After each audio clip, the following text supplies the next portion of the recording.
Hello friends, जय जगन्नाथ। मु शुभश्री आपण मानक स्वागत करुछि मोर कुकिंग चैनल शुभश्री किचन को। चलंतु देरी न करी आरंभ करवा आज रेसिपी। लाउ राई एथिपाई मु गोटे लाउ को नैछि। लाउ को धोईकी चुन चुन करी काटिकी रखिछि। एथिपाई किछि मसला प्रस्तुत करिवा। मसला रे सोरिष, जीरा, रसुण, सुखिला लंका और किछि टमेटो को नैछि।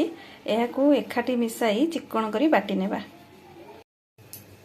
कड़ाई रे सोरिष तेल को गरम करी सुखिला लंका को देबा। तापरे पंच फुटण को फुटाइबा। पंच फुटण फुटी आसले सेथिरे रखिथिबा सोरिष मसला को देबा।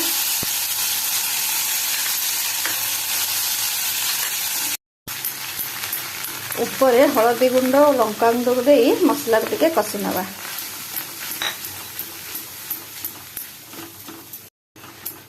सोरिष मसला को बेसी कषिबानी। एबे रखिथिबा लाउ को पकाई ताकू भल भाव में मिसाइबा।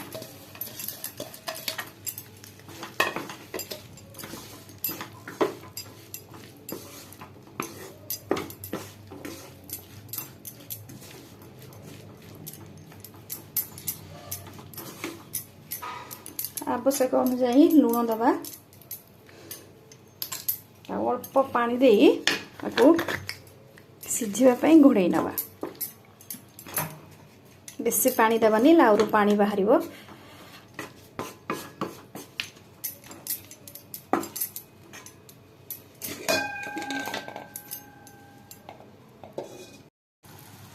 लाउ सिझी आसलानी।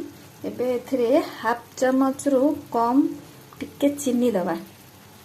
आपन को जदि चीनी पसंद नहीं तेबे यहाँ स्किप भी करि पारंती। यहाँ को भल भाव में मिसई नवा। ऊपर टिके धनिया पत्र दे प्लेट को सर्व करिबा।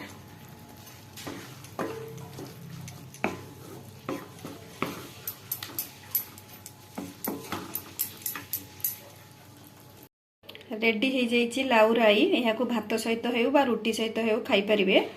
आशा करुचे यह आपण मानकु निश्चय भल लागिबो। भल लागिले लाइक करिवे, शेयर करिवे और सब्सक्राइब करने को जम्मा भी भूलिबेनी।